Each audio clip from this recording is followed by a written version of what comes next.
Friends, good morning. Online school मंडा में आपका स्वागत है।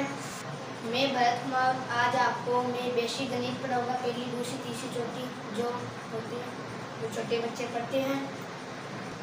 तो आज हम पढ़ेंगे बेसिक गणित में आयत।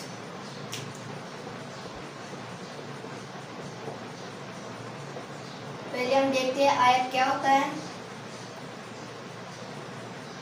यह आयत है। अब इस आयत की आमने सामने की भुजाएं समान होती है। जैसे ये भुजा इसके बराबर होगी और ये भुजा इसके बराबर होगी। जैसे ये भुजा 5 सेमी हुई तो ये भुजा भी 5 सेमी होगी। अगर ये भुजा 6 सेमी है तो ये भुजा भी 6 सेमी होगी। और इस आयत का प्रत्येक कोण, ये जो कोण होते हैं ना, वो 90 डिग्री के होते हैं।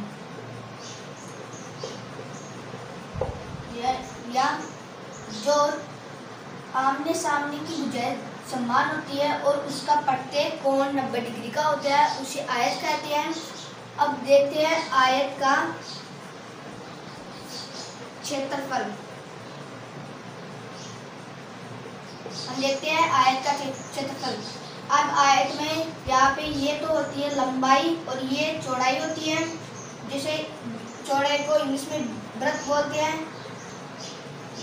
चौड़ाई को विड्थ बोलते हैं इंग्लिश में, और लंबाई को लेंथ, और लंबाई ये हो गई लंबाई, ये लंबाई और ये चौड़ाई हो गई। अब इसका सूत्र क्या बनता है? ये जो आमने सामने की भुजाएं है, जो ये भी लंबाई होगी, फिर ये चौड़ाई होगी, तो इसमें लंबाई, ये लंबाई हो गई, ये चौड़ाई हो गई, तो इसका सूत्र क्या बन गया? क्षेत्रफल L गुणा B, या ऐसे बनेगा लंबाई गुणा चौड़ाई। जो इसका क्षेत्रफल क्या होगा? L गुणा B, या लंबाई गुणा चौड़ाई। अब इसका आयत का परिमाप। अब देखो ये आयत है, इसका चारों ओर से परिमाप क्या होगा ये हम देखते हैं। ये L हुई तो ये भी L, ये B हुआ ये तो ये भी B, यानी ये चौड़ाई तो ये भी चौड़ाई, ये लंबाई तो ये भी लंबाई। तो इसमें लंबाई कितनी है? 2, और चौड़ाई कितनी है? 2। तो लंबाई तो कितनी है? 2, लंबाई 2 गई और चौड़ाई भी क्या हो गई? 2 गई। तो इस प्रकार से इसका सूत्र बनता है 2 कोष्टक लंबाई प्लस चौड़ाई। तो ये कैसे हुआ? क्योंकि इसमें ये लंबाई 2 है और चौड़ाई भी 2 है, यानी कि इनको दो को कॉमन ले लेते हैं। तो इस 2 को बाहर ले लिया कॉमन, और तब बचा क्या? लंबाई प्लस चौड़ाई। तो इसको कोष्टक में लिख देते हैं लंबाई प्लस चौड़ाई। तो इनका आयत हुआ, आयत का क्षेत्रफल हुआ, आयत का परिमाप हो गया। और परीक्षा में किस प्रकार के प्रश्न आते हैं वो आज हम बताएंगे। तो अब हम पढ़ते हैं आयत का उदाहरण, यानी कि कोई प्रश्न आता है किस प्रकार आता है वो पढ़ते हैं। तो इसका एग्जाम्पल देखिए। आयत का क्षेत्रफल ज्ञात कीजिए जिसकी लंबाई 7 सेमी व चौड़ाई 10 सेमी हो। यानी आयत का क्षेत्रफल हमें ज्ञात करना है और जिसकी लंबाई हमको दे रखी है 7 सेमी और चौड़ाई 10 सेमी दे रखी है। तो आयत का क्षेत्रफल लिखते हैं पहले।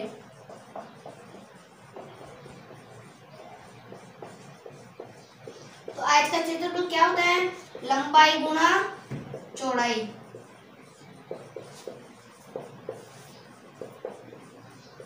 तो इसमें लंबाई क्या दे रखी है हमको? 7 सेमी, तो लंबाई हो गई 7 सेमी, और चौड़ाई क्या दे रखी है हमको? 10 सेमी, तो गुणा चौड़ाई 10 सेमी।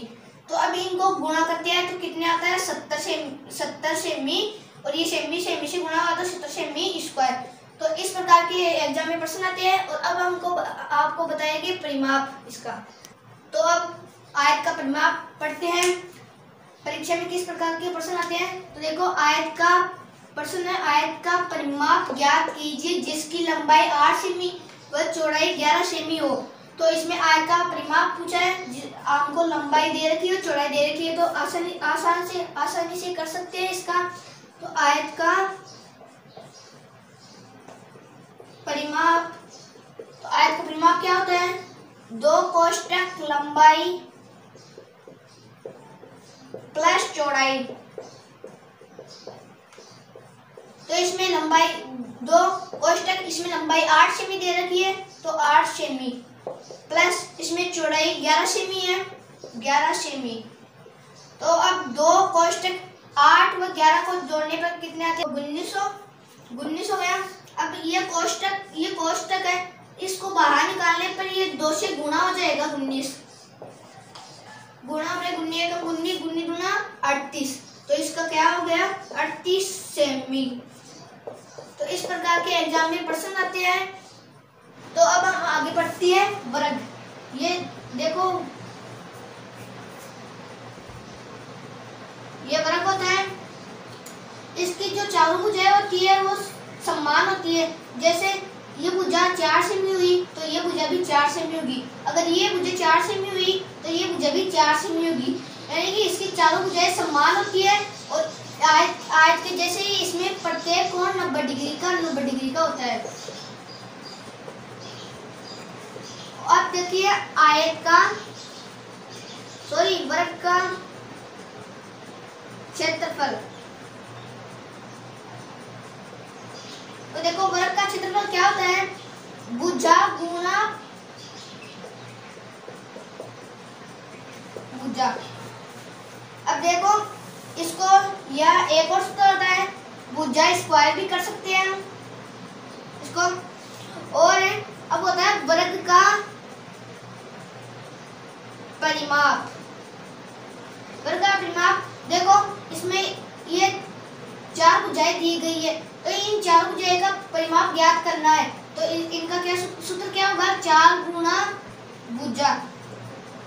अब इनका वर्ग का क्षेत्रफल हो गया, वर्ग का परिमाप हो गया। अब हम आपको बताते हैं कि एग्जाम में प्रश्न कैसे आते हैं। तो अब पढ़ेगी इसके उदाहरण की परीक्षा में किस प्रकार के प्रश्न आते हैं, और परीक्षा में प्रश्न आने पर प्रश्न को पूरा पढ़ना चाहिए और इसके साथ सूत्र भी याद करने चाहिए।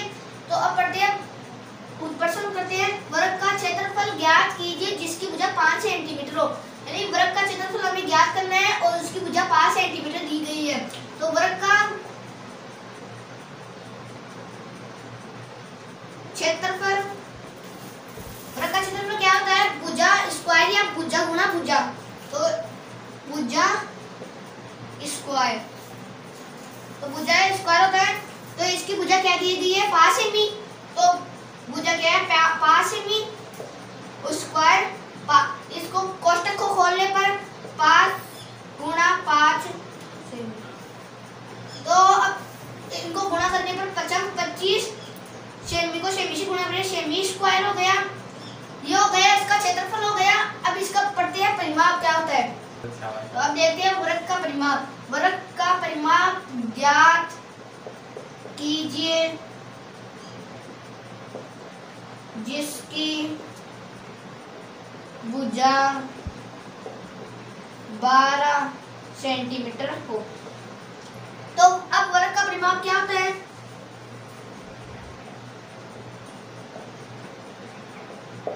तो वर्ग का परिमाप 4 गुना भुजा। तो इसमें 4 के 4 आएंगे गुना, इसमें भुजा का मान दे रखा है 12 सेंटीमीटर, तो यहाँ पे आएगा 12 सेंटीमीटर। 12 को 4 से गुणा करने पर, तो 12 को 4 से गुणा करने पर 48 और सेमी आ गया। तो अब इन वर्ग का क्षेत्रफल ज्ञात कर लिया और वर्ग का परिमाप दे लिया। तो परीक्षा में इन प्रकार के प्रश्न आते हैं। ओके, स्कूल के चैनल, ऑनलाइन स्कूल के चैनल को शेयर करें, सब्सक्राइब करें, लाइक करें, और मैं आपको ऐसे ही क्लासें पढ़ाते रहूँगा बेसिक गणित। धन्यवाद। ओके।